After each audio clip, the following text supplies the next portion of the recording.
Hi hello good morning, जय Shri Krishna. I hope कि आप सब अपने पढ़ाई में बहुत अच्छे कर रहे होंगे। तो आज फिर से मैं एक नया चैप्टर लेकर आ गया हूँ जिसका नाम है एंटरप्रेन्योर अपॉर्चुनिटी और ये बिहार बोर्ड में है identification and significant of the business opportunity. तो चलिए इस चैप्टर को शुरू करते हैं। तो आज पढ़ने वाले हैं ईपीएस का पहला चैप्टर एंटरप्रेन्योरियल अपॉर्चुनिटी। इसमें ज्यादा कुछ नहीं, बस इतना ही पढ़ना है जो कि 5 से 6 पॉइंट है। तो चलिए शुरू करते हैं। पहला कोर कॉन्सेप्ट, इसका मतलब क्या होता है और ये है किसके बारे में, तो सबसे पहले ये समझेंगे। तो सबसे पहले समझते हैं कि एंटरप्रेन्योरशिप होता क्या है, एंटरप्रेन्योरशिप का मतलब क्या है। तो पहले उस चीज को देखते हैं। Process of identification and exploitation, मतलब किसी भी चीज को एक प्रक्रिया के थ्रू खोजना या फिर उसी चीज में रिसर्च करना और फिर रिसर्च करने के बाद जो एक बिजनेस एस्टेब्लिश करते हैं वही होता है इंटर्नशिप।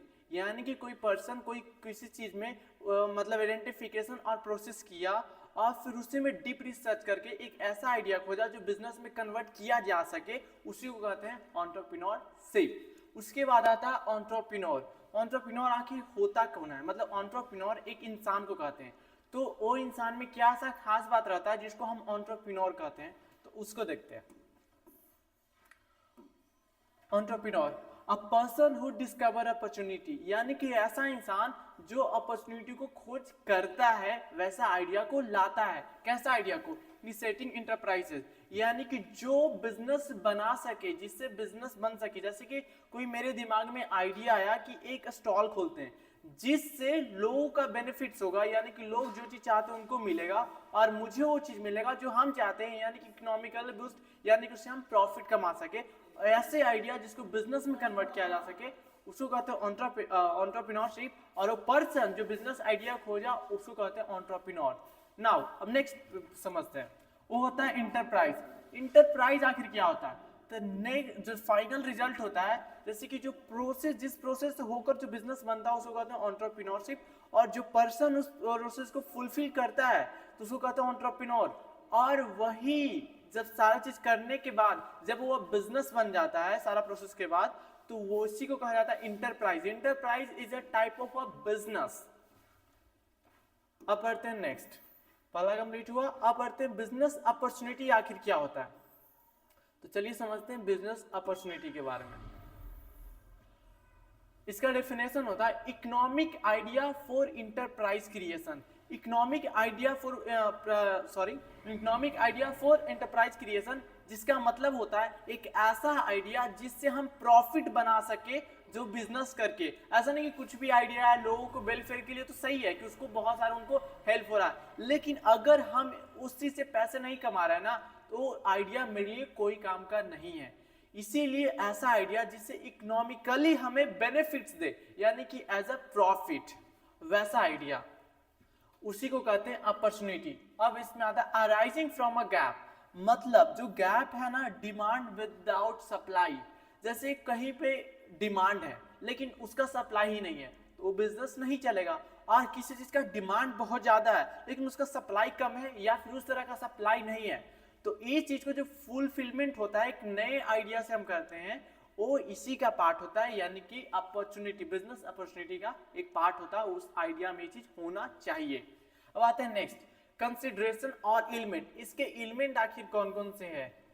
अज्यूमिंग मार्केट स्कोप, यानी कि मार्केट स्कोप पहले एनालाइज करना कि मेरा मार्केट स्कोप आखिर है कितना, क्योंकि मार्केट तो बहुत बड़ा है लेकिन जो चीज का हम बिजनेस करना चाहते हैं उस फील्ड में मार्केट कितना बड़ा है, उस चीज को एनालाइज करना, मेरा कस्टमर कितना है मार्केट में। फिर आता है rate of return on investment, जैसे कि मैं कुछ पैसा लगा रहा हूं, मुझे उस पैसे पर कितना रिटर्न आएगा, यानी कितना प्रॉफिट होगा, उस चीज को एनालाइज करना। क्योंकि अगर वही बिजनेस हम करते हैं और उससे रेट ऑफ रिटर्न कम है, मतलब पैसा कम आ रहा है, और वही दूसरा बिजनेस करते हैं उससे ज्यादा रेट ऑफ रिटर्न है, तो हम वो बिजनेस को चुनेंगे जो मुझे ज्यादा रिटर्न ला कर देगा। तो ये एनालाइज करना बहुत जरूरी है कि मेरा रेट ऑफ रिटर्न कितना है। और फिर नेक्स्ट है प्रैक्टिकलिटी ऑफ आइडिया, यानी कि ऐसा आइडिया आना चाहिए जो कि पॉसिबल है, या ऐसा नहीं कि पॉसिबल ही नहीं है। जैसे कि हर कोई चाहता है ना कि हम फ्लाइट में उड़े, ठीक है, लेकिन कोई इंसान कह रहा है कि हाँ हम फ्लाइट में एक ऐसा मशीन बनाएंगे जो फ्लाइट में लोगों को तो उड़ाएगा, बट वो 200 से 300 में अभी उड़ा सकता है, लेकिन ये प्रैक्टिकली पॉसिबल नहीं है आज के डेट में। तो वैसे आइडिया को सोचना जो एक्चुअली में प्रैक्टिकल पॉसिबल है, जो हम कर सकते हैं, वैसे आइडिया होना चाहिए। फिर होता है एंटरप्रेन्योर्स एबिलिटी और कंपेटेंसी, यानी कि जो बिजनेस को कर रहा है ना उसके अंदर कितना एबिलिटी है, क्या एक्चुअली में वो चीज को कर पाएगा या फिर नहीं कर पाएगा।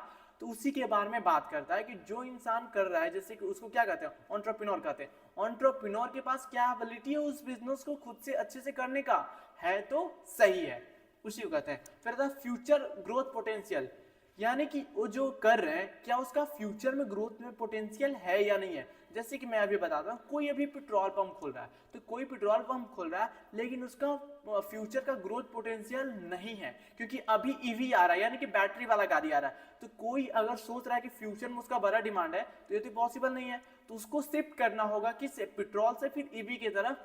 तो वैसे बिजनेस देखना चाहिए जिसका फ्यूचर में ग्रोथ ज्यादा है, जैसे कि ईवी हो गया।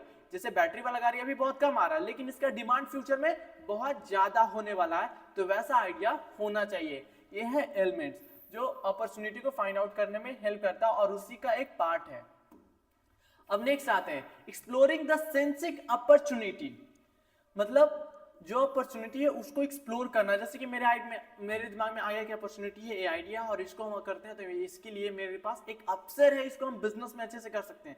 अब उसको एक्सप्लोर करना है, जो आइडिया है जो मेरे दिमाग में है उसको ट्रायंगल मोड में क्या क्या आता है, मतलब एक तीन कोना जैसे ट्रायंगल होता है ना, नॉर्मली ट्रायंगल होता है इस तरह का होता है। तो ये कहने का मतलब है जो ट्रायंगल मोड है, यहाँ ये तीनों चीज में फुलफिलमेंट होना चाहिए, ये इसका कहना है। जैसे कि पीपल्स नीड्स और प्रॉब्लम, लोगों की जरूरत और जो समस्या है उसको फुलफिल करना चाहिए। तो एक जगह यहाँ पे हम पीपल नीड लिख सकते हैं। फिर दूसरा होता है क्रिएटिव सॉल्यूशन, ऐसा सॉल्यूशन ना जो बाकी सबसे अलग हो, यूनिक हो, वैसा सॉल्यूशन होना चाहिए। तो यहाँ पे हम क्रिएटिव सॉल्यूशन लिख सकते हैं। फिर उसके बाद होता है एंटरप्रेन्योरियल अपॉर्चुनिटी, फिर उससे एंटरप्रेन्योरियल अपॉर्चुनिटी कहने का मतलब है ऐसा अपॉर्चुनिटी जिससे हम पैसे कमा सके, उसको कहा जाता है, यानी कि जिससे प्रॉफिट में कन्वर्ट किया जा सके। तो यानी कि एंटरप्रेन्योरियल अपॉर्चुनिटी से तीनों अगर मिल जाता है किसी भी चीज से, तो हमारे लिए बहुत ही अच्छा है, यानी कि वो हमारे लिए बहुत ही अच्छा अपॉर्चुनिटी है। सेकेंड आता है how to scan opportunity, sorry,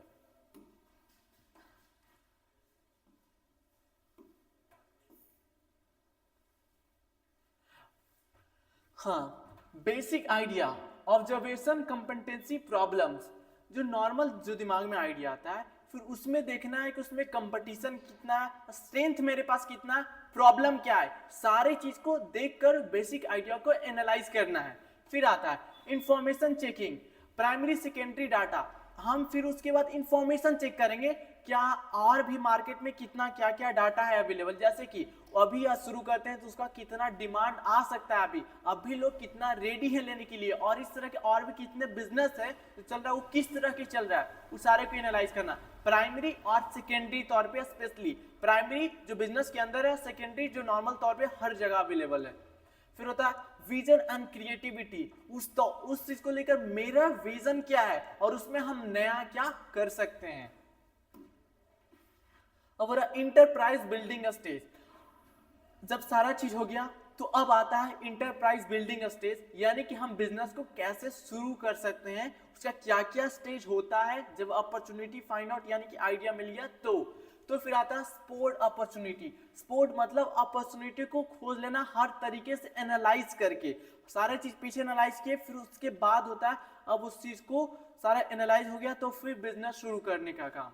फिर होता है इवैल्यूट आइडिया, इवैल्यूट मतलब उस आइडिया को फिर लागू करना। जैसे मेरे दिमाग में आया कि स्टॉल खोलते हैं, तो स्टॉल खोलने के लिए मुझे क्या क्या चाहिए, कुछ रिसोर्सेज चाहिए, मैन पावर चाहिए, मनी चाहिए, पैसा चाहिए, और फिर मार्केट में कुछ लोग चाहिए। तो सबसे पहले हम कुछ चीज जैसे कि मैन पावर है तो कुछ लोगों को हम हायर करेंगे, तो शुरुआत हो गया मुझे बिजनेस शुरू करने का, यानी कि आइडिया को हम इम्प्लीमेंट करना शुरू कर देंगे। अब आता है आइडेंटिफाइड द प्रोडक्ट। जैसे कि फिर आइडिया मेरे दिमाग में है, तो फिर मेरे लिए क्या है उसको चीज को करने के लिए, प्रोडक्ट है या सर्विस है। मेनली दो तरह का बिजनेस होता है, प्रोडक्ट यानी कि हम किसी चीज को बना रहे हैं तो मेरा प्रोडक्ट बेस्ड बिजनेस हो गया। अगर किसी को हम सर्विस प्रोवाइड करें, जैसे कि मैं अभी पढ़ा रहा हूँ तो एक सर्विस बिजनेस हो गया, तो हम एक सर्विस प्रोवाइड करें, ना कि किसी को हम कोई सामान बेच रहे हैं, तो उस तरह का। फिर होगा बिजनेस डेवलपमेंट, मतलब फिर उसके बाद जो हो गया सारा चीज, फिर उसके बाद बिजनेस डेवलपमेंट में, यानी कि बिजनेस शुरू हो गया तो उसको कैसे और आगे बढ़ाना है और उसको सक्सेसफुल बिजनेस में कन्वर्ट करना, वो स्टेज हो गया, मतलब शुरू से लेकर लास्ट तक।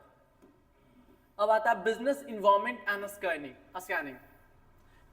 बिजनेस इन्वायरमेंट आखिर होता क्या है?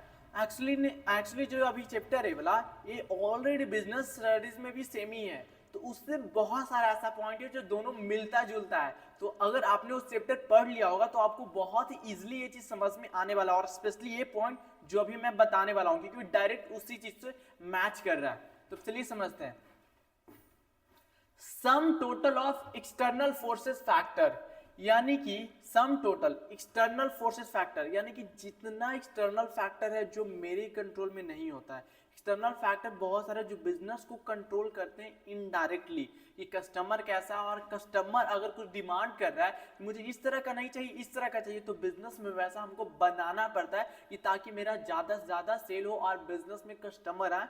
तो एक्सटर्नल फैक्टर को एनालाइज करना जो मेरे लिए एक्सटर्नल फैक्टर है ओ। जैसे कि एक्सटर्नल में दो कई चीज बिजनेस में पढ़े थे, एक्सटर्नल में आता है जो 5 पिस्टल फैक्टर है ओ, जो कि आगे पढ़ने वाले इसमें।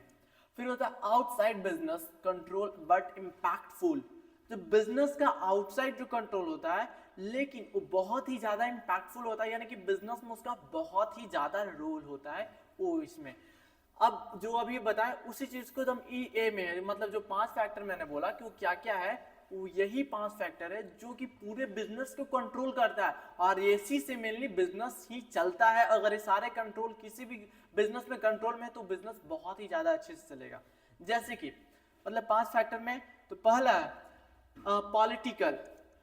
पॉलिटिकल फैक्टर है। जैसे कि कोई गवर्नमेंट आया तो कोई गवर्नमेंट चाहता है कि ये स्कीम चले और कोई गवर्नमेंट चाहता है कि ये स्कीम ना चले। जैसे कि स्कीम की बात करते हैं, बिहार की बात करते हैं, बिहार में कई गवर्नमेंट बोला कि दारू चालू होना चाहिए और कई गवर्नमेंट बोला कि नहीं, दारू चालू नहीं होना चाहिए। तो इससे इम्पैक्ट तो पड़ेगा। जो दारू का बिजनेस कर रहा था, मतलब इसकी पहले की बात करें जिस समय दारू चालू था, तो जो दारू का बिजनेस चल रहा था उस समय गवर्नमेंट ने पॉलिसी लगाया कि नहीं, अब बिहार में पूरी तरह से दारू बंद होगा।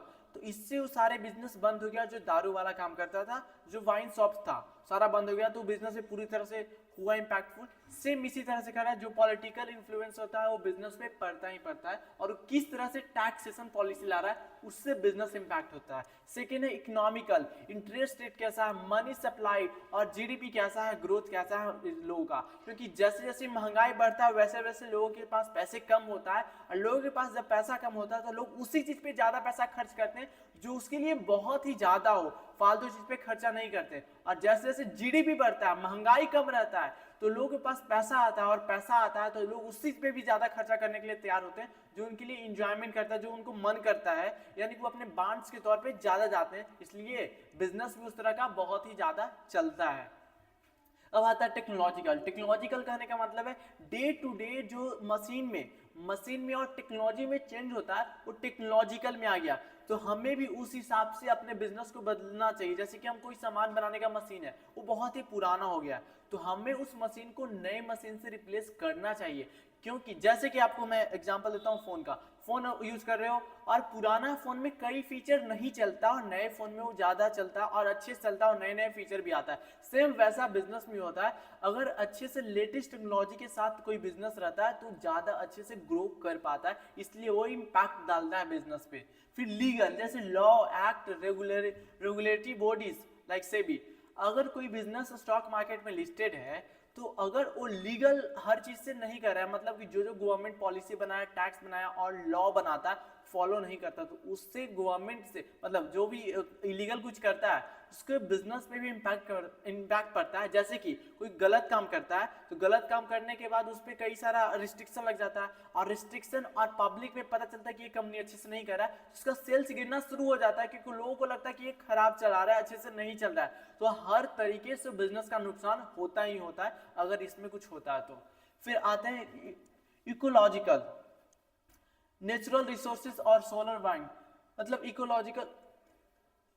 इकोलॉजिकल मतलब नेचुरल रिसोर्सेज, जैसे कि कोई चीजें चेंजेस हो रहा है, जैसे कि सोलर एनर्जी आज के डेट में बहुत ज्यादा आ रहा है। और नेचुरल फ्रेंडली मतलब वैसा हम बिजनेस को अडेप्ट करें कि नेचुरल फ्रेंडली हो और नेचर से ज्यादा हमें फायदा मिल सके और नेचर को कोई नुकसान ना हो, इस तरह का भी चीज हमें करना चाहिए। इससे बिजनेस को भी बेनिफिट होता है और ज्यादा बेनिफिट होता है हमारे सोसाइटी और समाज को। तो वैसा बिजनेस होना चाहिए कि जो हमारी सोसाइटी और समाज में भी बहुत ही ज्यादा हार्मफुल ना क्रिएट करे। अब जो स्पोर्ट एनालिसिस उसमें पढ़े थे, इसमें थोड़ा सा डिटेल में पढ़ेंगे।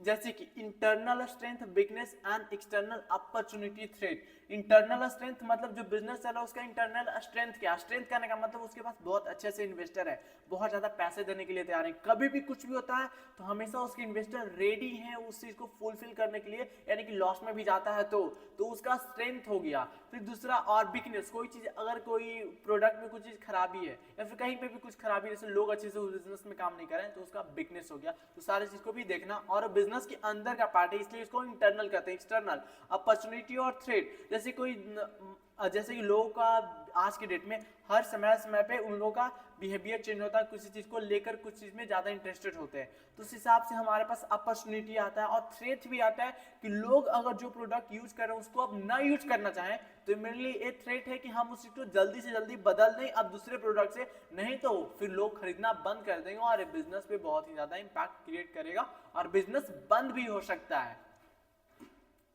आता है बेनिफिट ऑफ स्कैनिंग। उसका स्कैनिंग करने का बेनिफिट क्या है, एडेप्शन और इंडोरेंस। मतलब कुछ भी हम मतलब जो चीज अभी चेंज हुआ और उसको हम एडेप्शन करते हैं तो उसमें क्या होगा ना कि जो हम करेंगे तो जो बिजनेस मेरा चल रहा है तो कंटिन्यूअसली वैसा ही चलता रहेगा जैसा पहले से चल रहा है, उसमें ज्यादा कुछ मेरे बिजनेस पे इम्पैक्ट नहीं क्रिएट करेगा कुछ चेंजेस होने के बावजूद भी, क्योंकि हमने उस हिसाब से बिजनेस को बदल दिया।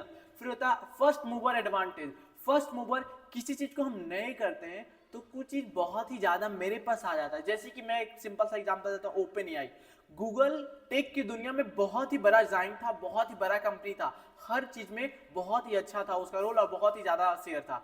बट जैसे ही ओपन एआई ने पहला बार एआई का इंट्रोड्यूस किया तो आज 60% यानी कि 60% मार्केट कैप्चर है, गूगल का सिर्फ 13% है। और ये बेनिफिट तभी मिला वो सबसे पहले आया एआई की दुनिया में, और एआई आज के दुनिया में बहुत ही ज्यादा चल रहा है और सबसे ज्यादा रोल है ओपन एआई का। वो सिर्फ उसको इसी वजह से मिला क्योंकि उसके पास फर्स्ट मूवर एडवांटेज था, पहला बार आया। उसका कोई इतिहास नहीं था कंपनी से और सर्विस फील्ड से, पहला बार कंपनी बना, पहला बार आया और पूरे मार्केट में स्टार्टिंग में पूरा कैप्चर किया, फिर आज की डेट में 60% पर है और सबसे बड़ा मार्केट कैप्चर उसी के पास है। अब आता है second, strategy and policy formation. जिस हिसाब से बदल रहा बिजनेस उस हिसाब से हमें भी अपने हिसाब से चेंज करने का एक अपॉर्चुनिटी मिलता है कि पॉलिसी हम चेंज करें ताकि जो बिजनेस रेगुलर जिस वे में चल रहा है उसी वे में चल सके। इन एलाइनमेंट का और एक फायदा होता है। फिर उसके बाद आता है टैपिंग द यूजफुल रिसोर्सेज। जो मेरा यूजफुल रिसोर्सेज है उसको हम रख सके पहले से। मेरे पास ये डाटा होगा कि आने वाले कुछ समय में जैसे दशहरा आ रहा है तो मुझे पता होगा कि दशहरा में मेरा सेल दोगुना होने वाला है, तो उससे पहले से हम रेडी रहेंगे उस सेल को फुलफिल करने के लिए, यानी कि उतना और प्रोडक्ट बना के रखेंगे। तो ये हमारे लिए बहुत ही ज्यादा यूजफुल होता है जब हम अपने रिसोर्सेज को पहले से तैयार रखते हैं। फिर होता है better overall performance and image building. Overall performance जो भी बिजनेस मिलता है उस सारी चीज में इसका बहुत ही बड़ा योगदान होता है और उस चीज को बहुत ही ज्यादा अच्छे से हम लोगों को करने का एक मौका मिल जाता है और गुडविल बनता है, यानी कि इमेज बिल्डिंग का मतलब है लोगों को नजर में वो कंपनी का नाम बहुत अच्छा होता है। ये थोड़ा सा डिटेल में ज्यादा चला गया था। अब इसके बाद बस दो पॉइंट और है, बस छोटा छोटा है।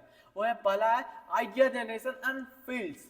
जैसे कि आइडिया जनरेशन प्रोसेस, जैसे कि मैंने बात किया था स्टार्टिंग में, अपॉर्चुनिटी क्या है, अपॉर्चुनिटी एक आइडिया है। आइडिया एक ऐसा आइडिया जो बिजनेस में कन्वर्ट हो सके, तो तो उसी के बारे में यहाँ पे बात करें कि आइडिया जनरेशन होता क्या और क्या फील्ड होता है।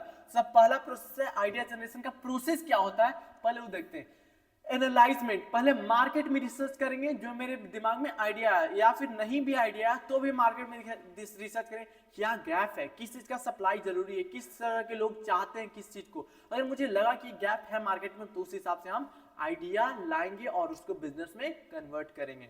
फिर आता है कस्टमर नीड आइडेंटिफिकेशन, कस्टमर को आखिर क्या चाहिए। जैसे ये पेन है, क्या ये पेन को लोग यूज कर रहे तो इससे सेटिस्फाइड है, या फिर इसको और मॉडिफिकेशन करके और अच्छा चाह रहे हैं। तो हो गया उनके नीड्स के अकॉर्डिंग आइडेंटिफिकेशन करके फिर मेरे दिमाग में या फिर किसी के दिमाग में, आप अपने दिमाग में भी आइडिया लाकर उसको बिजनेस में कन्वर्ट कर सकते हो। फिर creation and building something new, ऐसा चीज जो मार्केट में ऑलरेडी है बट उस पर रिसर्च करके कुछ नया कर देना, वो आइडिया उस तरह का लाना। फिर होता है exploring the way for more ideas, और बहुत ज्यादा एक्सप्लोर करने, जैसे लाइब्रेरी चले गए, पुराने पुराने बुक पढ़े, नए लेटेस्ट बुक पढ़े, सारे चीज को एक साथ मिलाकर हम अपने दिमाग में और रिसर्च कर सकते हैं कि आइडिया जनरेशन के लिए, और मार्केट एनालाइज के, और बहुत सारा ऐसा तरीका है जहां से आप एक्सप्लोर करके आइडिया जनरेट कर सकते हो। फिर आते हैं नेक्स्ट आइडिया फील्ड, मतलब आइडिया फील्ड्स में रिसोर्सेज क्या क्या है, जैसे कि नेचुरल रिसोर्सेज, नेचुरल रिसोर्सेज कितना है उस हिसाब से आइडिया हम ला सकते हैं, और आइडिया लाने के बाद ये क्या इसका यूज हो सकता है। फिर एग्जिस्टिंग प्रोडक्ट और सर्विस, जो भी प्रोडक्ट है उसमें और क्या वैल्यू ऐड कर सकते हैं, ये भी एक आइडिया हो। मार्केट डिमांड ड्रिवन आइडिया, जो मार्केट में जरूरत है उस तरह को आइडिया लाना। फिर होता है ट्रेंडिंग रिलेटेड आइडिया, ट्रेंडिंग मतलब जो अभी चल रहा है और ट्रेंड बहुत ही ज्यादा आने वाला है या फिर ट्रेंड है में उस चीज पे लाना। फिर होता है सर्विस सेक्टर, तो सर्विस सेक्टर में टूरिज्म, पर्सनल ग्रूमिंग मतलब आजकल लोग भी, मतलब जो होता है मेलना, पहले के लोग उतना ध्यान नहीं देते थे अपने ग्रूमिंग पे, ग्रूमिंग मतलब फेशियल पे, पहले लेडीज ही देते थे, लेकिन आज की डेट में जेंट्स भी देने लगे हैं, तो एक अपॉर्चुनिटी है, इस तरह में भी हम कर सकते हैं। फिर क्रिएटिंग एफर्ट्स मतलब न्यू प्रोडक्ट डेवलपमेंट, एक नया प्रोडक्ट ही बना देना जो मार्केट में ऑलरेडी है ही नहीं बट लोग वैसा प्रोडक्ट को चाह मतलब उन लोगों का जरूरी है, अगर लाते हैं तो चीज चल सकता है उस तरह का, तो उस तरह का आइडिया चल सकता है अगर इस तरह से हम देखें तो। फिर होता है ट्रेंड स्पॉटिंग, ट्रेंड स्पॉट कैसे कर सकते हैं कि ये आइडिया है तो कैसे चलेगा और किस तरह का आइडिया लाएं कि बहुत ही अच्छे से चले। रीट्रेंड मतलब मैगजीन पर हो, ब्लॉग पर हो और गूगल ट्रेंड देखो, बहुत सारा चीजें उस सबको देख कर आप एनालाइज कर सकते हो कि क्या भी ट्रेंड है, क्या भी ट्रेंडिंग चल रहा है उस हिसाब से। फिर होता है adding events and social network, मतलब सोशल नेटवर्क, लोगों का आपका नेटवर्क, उनसे पूछो, उनको देखो क्या हो वैसा क्या चीज कर रहे हैं जिसमें हम और एड एंड वैल्यू कर सकते हैं। इवेंट, कहीं कहीं इवेंट हो रहा है, इवेंट में अटेंड करो, इवेंट में अटेंड करके देखो क्या ऐसा चीज नया नया चीज हो रहा है। फिर होता है थिंक ट्रेंड, फिर एनालाइज, सारे चीज को देखकर एनालाइज करके डिस्कस करके फिर अपने दिमाग में भी सोचे क्या ऐसा ट्रेंड और नया आ सकता है, उस हिसाब से भी देखना। ये होता है ट्रेंड स्पॉटिंग, मतलब ट्रेंड को कैसे धर सकते हैं और उस हिसाब से चीज को बनाना। अब आते हैं क्रिएटिव एंड इनोवेशन, मतलब अपना दिमाग कुछ लगाए और कुछ इनोवेशन करे, किए दो चीजें क्रिएटिव में। क्रिएटिव सीडिंग स्टेज, मतलब सीडिंग स्टेज करने का मतलब पहला स्टेज जहां पे आइडिया मुझे मिलता है वो सीडिंग स्टेज होता है। फिर सेकंड होता है प्रिपरेशन, मार्केट रिसर्च की, आइडिया मेरे दिमाग में आ गया, अब मार्केट रिसर्च करेंगे क्या है इसका, कैसा डिमांड है। फिर उसके बाद होता है इक्वेशन में transition and the practical scape, मतलब स्पेस, क्या प्रैक्टिकली जो चीज कर रहे हैं ये चीज पॉसिबल है और जिस हिसाब से हम सोचते हैं उसी हिसाब से चीज पॉसिबल हो सकता है, उस चीज को देखना। फिर होता है इलिमिनेशन, मतलब expressing the idea to investor, elimination करने का मतलब है क्या जो मेरे दिमाग में आइडिया है उस पर इन्वेस्टर लोग पैसा देने के लिए तैयार है, एक्चुअली में सही में ये चीज चलेगा और जो हम करेंगे वो चीज के लिए जो जो मेरे पास रिसोर्सेज सारी चीज फुलफिल हो जाएगा। फिर होता है टेस्टिंग वेरिफिकेशन, फिर जो लॉन्च करेंगे वो लॉन्च करने से पहले कुछ चीज टेस्ट कर लेंगे, मार्केट में कम पैसा लगाकर टेस्ट कर लेंगे ताकि वो चलने के लिए रेडी है या फिर नहीं है। अब आते हैं next innovation process, analytical planning. Innovation process मतलब कुछ नया ही कर देना, किसी चीज में इनोवेशन कर देना। तो उसमें क्या होता है डिजाइनिंग और रिसोर्सेज, जो मेरे पास रिसोर्सेज है उसी को यूज करके, और डिजाइनिंग है कुछ उसमें पहले नया करना, क्या भी चल रहा है उसमें और हम क्या नया कर सकते हैं। फिर उसके बाद रिसोर्सेज ऑर्गेनाइजेशन, रिसोर्सेज मतलब रिसोर्सेज में कई तरह की रिसोर्सेज हम बनाते हैं तो उसमें लगेगा, तो उस रिसोर्सेज को हम कैसे ऑर्गेनाइज कर सकते हैं और कैसे हम मतलब ला सकते हैं।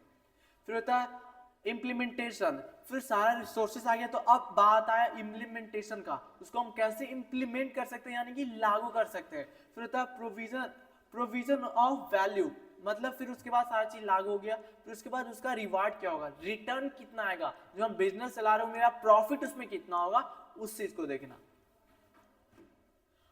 चलो ये चैप्टर हो गया खत्म। आई होप कि आपको समझ में आया होगा जो भी मैं बताया। कोई डाउट है तो आप पूछ सकते हैं। और हाँ, नेक्स्ट चैप्टर लाने से पहले मैं जरूर कहूंगा, अगर नोट्स नहीं है तो हमेशा नोट्स आप बना लीजिए वन शॉट। और क्योंकि एग्जाम के टाइम में बहुत ही ज्यादा यूजफुल होता है, रिवीजन करते समय आप अपने हिसाब से नोट्स बनाते हो तो। और वन शॉट वीडियो आ रहा है जो specially exam point of view से है, तो इस तरह के से मतलब वीडियो आ रहा है, तो कई चीज इसमें छूट भी सकता है क्योंकि हम उसी चीज को ज्यादा फोकस कर रहे हैं जो चीज एग्जाम में आने का बहुत ही ज्यादा चांसेस है। यानी कि वो पोर्शन जो 20% आता है बुक का, सो सबसे इंपॉर्टेंट होता है, जो 80% कंट्रीब्यूट करता है, उस चीज पे मैं फोकस करके ज्यादा वन शॉट में बनाने का कोशिश कर रहा हूं। तो अब मिलते हैं नेक्स्ट वीडियो में। सो जय हिंद।